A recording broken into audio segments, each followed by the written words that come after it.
इनमें से किसका मूल आधार खड़ी बोली है? बताइए।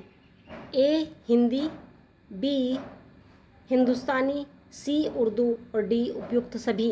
तो इनमें से किसका मूल आधार खड़ी बोली है? हिंदी का मूल आधार खड़ी बोली है, हिंदुस्तानी का, उर्दू या उपयुक्त सभी। चैनल को ऐसी ही वीडियो पाने के लिए चैनल को सब्सक्राइब और लाइक करें।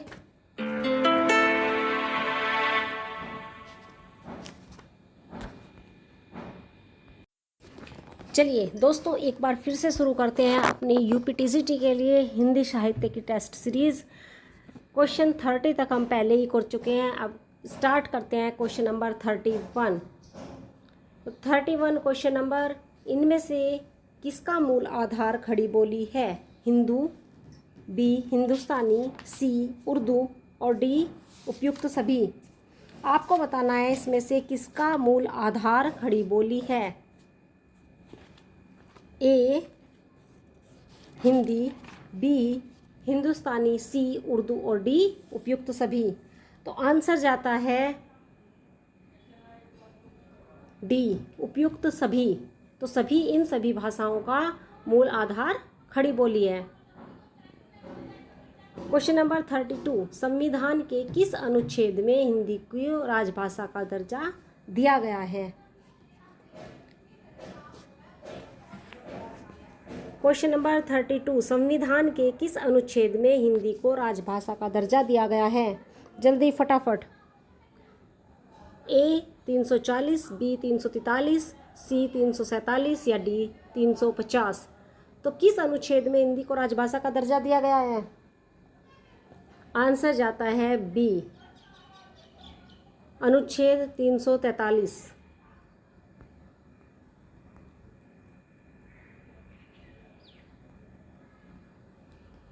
क्वेश्चन 33, खड़ी बोली का मैं सर्वनाम किस बोली में हो जाता है? आपको बताना है जो हिंदी में मैं शब्द है वो किस बोली में हो जाता है। ए ब्रज, बी अवधी, सी भोजपुरी या डी हरियाणवी। कौन सी बोली में जाता है? तो आंसर जाता है ए ब्रज। ब्रज भाषा में हम जिसे हिंदी में मैं बोलते हैं उसे ब्रज भाषा में हो बोला जाता है। नेक्स्ट क्वेश्चन, राज्य और राजभाषा में कौन विषम संयोजन है? ए महाराष्ट्र मराठी, बी गोवा कोंकणी, सी आंध्र प्रदेश मलयालम या डी उत्तर प्रदेश हिंदी। तो कौन सा विषम संयोजन है? सभी को पता है उत्तर प्रदेश हिंदी की भाषा है। तो डी आपका विषम संयोजन नहीं है, सम संयोजन है। महाराष्ट्र मराठी महाराष्ट्र में बोली जाती है, बी गोवा कोंकणी और आपका जो आंसर जाता है सी आंध्र प्रदेश मलयालम। नेक्स्ट क्वेश्चन, निम्नलिखित में से कौन सी संस्था हिंदी प्रचार प्रसार से संबंधित नहीं है?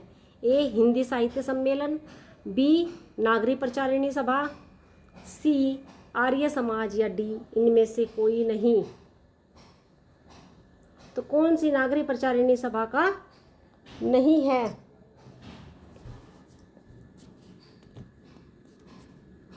आंसर जाता है इनमें से कोई नहीं।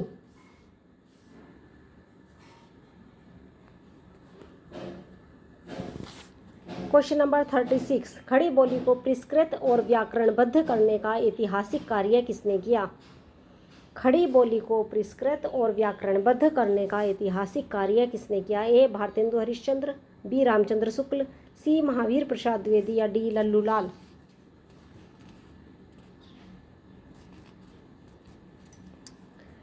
तब तक आप चैनल को लाइक और सब्सक्राइब कीजिए। Answer Mahavir Prasad Dwivedi.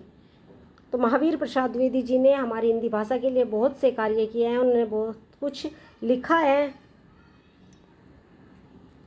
Next question, Urdu किस भाषा का शब्द है? ए तुर्की, बी फारसी, सी अरबी या डी हिंदी। जल्दी से बताइए, अरबी किस भाषा का शब्द है? आंसर ए तुर्की। क्वेश्चन नंबर 38, हिंदी दिवस कब मनाया जाता है? ये क्वेश्चन आई थिंक सभी को पता है। हिंदी दिवस कब मनाया जाता है? ए 2 अक्टूबर, बी 15 सितंबर, सी 5 सितंबर या डी 9 नवंबर।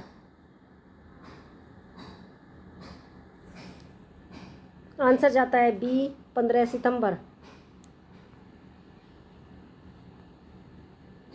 नेक्स्ट क्वेश्चन, वक्रोक्ति काव्यम जीवितम कहकर वक्रोक्ति को ही काव्य की आत्मा स्वीकार करने वाले आचार्य हैं? ए विश्वनाथ, बी मम्मट, सी कुंतक या डी दंडी। तो वक्रोक्ति काव्य जीवितम, वक्रोक्ति को ही काव्य की आत्मा स्वीकार करने वाले आचार्य कौन हैं? जल्दी बताइए। आंसर जाता है सी कुंतक।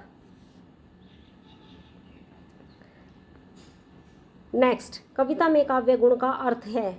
ए काव्य की शोभा बढ़ाने वाले धर्म, बी काव्य में रोचकता पैदा करने वाले तत्व, सी काव्य को ज्ञेय बनाने वाला तत्व या काव्य में रस उत्पन्न करने वाला तत्व। तो काव्य गुण का अर्थ क्या है? काव्य का अर्थ क्या है? काव्य हम किसे कहते हैं? काव्य से तात्पर्य होता है जो काव्य की शोभा को बढ़ाते हैं, उन्हें काव्य गुण कहते हैं। काव्य की शोभा बढ़ाने वाले तत्वों को काव्य गुण कहा जाता है। नेक्स्ट, कविता का अंतिम लक्ष्य जगत के मार्मिक पक्षों का प्रत्यक्षीकरण कर उसके साथ मनुष्य हृदय का सामंजस्य स्थापन है। कथन किसका है? लास्ट कई ईयर्स से आपने देखा होगा यूपीटीजीटी में पंक्तियाँ और कथन बहुत दिए गए हैं, अतः आपको कथन और पंक्तियों का अच्छे से अभ्यास करना होगा। तो इसी प्रकार के क्वेश्चंस वहाँ आएंगे। कविता का अंतिम लक्ष्य जगत के मार्मिक पक्षों का प्रत्यक्षीकरण कर उसके साथ मनुष्य हृदय का सामंजस्य स्थापन है। कथन किसका है? रामचंद्र शुक्ल, बी नगेंद्र, सी गुलाब राय या डी नंदुलाल वाजपेयी। आपका आंसर जाता है ए रामचंद्र शुक्ल। रामचंद्र शुक्ल जी कविता को का जो लास्ट एम होता है उसे उन्होंने मार्मिक पक्षों का प्रत्यक्षीकरण उसके साथ मनुष्य का सामंजस्य स्थापन को माना है। नेक्स्ट क्वेश्चन, निम्नलिखित में से किसे व्याभिचारी भाव भी कहा जाता है?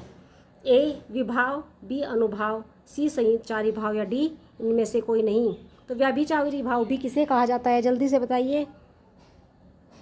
आंसर जाता है सी संचारी भाव को व्याभिचारी भाव भी कहा जाता है।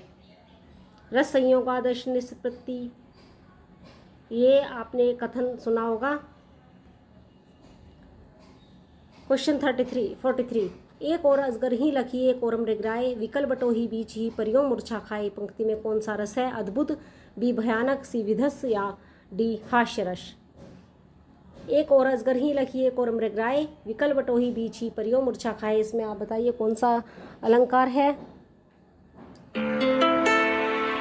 एक और अजगर है, दूसरी ओर मृग, तो बीच में एक बटोही है। वो बताइए कि मूर्छा खा के गिरा हुआ है, तो इसमें आपका भयानक रस।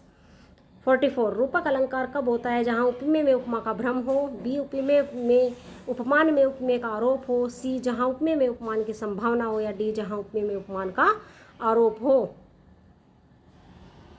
44 का आंसर डी, जहाँ उपमेय में उपमान का आरोप हो। क्वेश्चन 45, नहीं पराग नहीं मधुर मधु, नहीं विकास नहीं काल, अली कली सो बंधु आगे कौन हवाल। इस दोहे में कौन सा अलंकार है? ए विशेषोक्ति, बी अन्योक्ति, सी विभावना या डी असंगति। नहीं पराग नहीं मधुर मधु, नहीं विकास ही काल, अली कली सो बंध्यो आगे कौन हवाल। क्वेश्चन नंबर 45, टोटल 50 क्वेश्चंस करेंगे। आंसर जाता है ए विशेषोक्ति।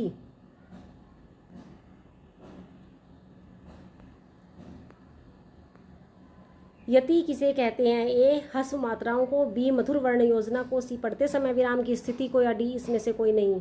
तो यति किसे कहते हैं? पढ़ते समय विराम की स्थिति को। जहाँ पढ़ते समय विराम लिया जाए उसे यति कहते हैं। विराम यानी कि कुछ देर के लिए रुका जाता है। नेक्स्ट, मंगल भवन अमंगल हारी हरहु नाथ मत संकट मारी। मंगल भवन अमंगल हारी हरहूँ नाथ मम संकट भारी पंक्ति में कौन सा छंद है? ए चौपाई, बी सोरठा, सी रोलाया, दी दोहा। तो आंसर जाता है ए चौपाई।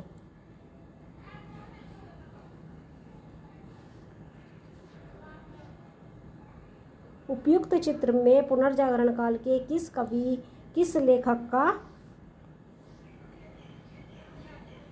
चित्र दिया गया है? बताइए। बालकृष्ण भट्ट, भारतेंदु हरिश्चंद्र, प्रताप नारायण मिश्र या बाल मुकुंद गुप्त। तो किसका चित्र है? भारतेंदु हरिश्चंद्र। 2 क्वेश्चन और रहते हैं। समश्रुति भिन्नार्थक शब्द का अर्थ बताइए। समान अर्थ वाले शब्द, समान अर्थ वाले भिन्न भिन्न शब्द, समान प्रतीत होने वाले किंतु भिन्न अर्थ वाले शब्द या समान उच्चारण वाले शब्द। तो इसके बारे में एक वीडियो पहले भी शब्द विचार के नाम से मैं दे चुकी हूँ, उसका लिंक आपको मिल जाएगा, उसे देखिए। संपूर्ण शब्द विचार उसमें आपको मिल जाएगा। तो इसका अर्थ होता है इस समान प्रतीत होने वाले किंतु भिन्न अर्थ वाले शब्दों को समश्रुति भिन्नार्थक शब्द, यानी कि सुनने में समान किंतु अर्थ में जो भिन्न होते हैं उन्हें समश्रुति भिन्नार्थक शब्द कहा जाता है। लास्ट क्वेश्चन, निम्नलिखित में से कौन सा शब्द अंग्रेजी का नहीं है? अपील, कॉपी, रेल या इनमें से कोई नहीं? आंसर इनमें से कोई नहीं। इसका मतलब कि सभी शब्द अंग्रेजी के हैं। आज के लिए इतना ही, धन्यवाद। नेक्स्ट वीडियो में फिर